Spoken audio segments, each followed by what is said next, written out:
ওরা কান্দে আসে না জানি কত অভিমান জমা হয়ে আছে।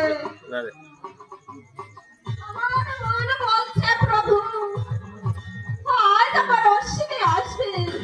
কি করে বুঝলে সত্যভামা? আজ রথযাত্রা অনুষ্ঠান, ওই জন্য? হ্যাঁ প্রভু, প্রতি বছর এই সময় নিজের হাতে পোশাক আমার মুখে তুলে দেয়।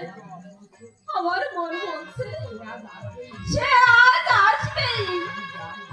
আমি যাই, আমার অশ্বিনীর জন্য খাবার ব্যবস্থা করি। আমার অশ্বিনী আজ আসবেই। সত্যভামা? হ্যাঁ প্রভু, দেখো আমার কথাই ঠিক হবে। মনটা আমার চঞ্চল হয়ে উঠেছে। তুমি একটু অপেক্ষা করো, আমি আসছি। তাই যাও সত্যভামা, তাই যাও।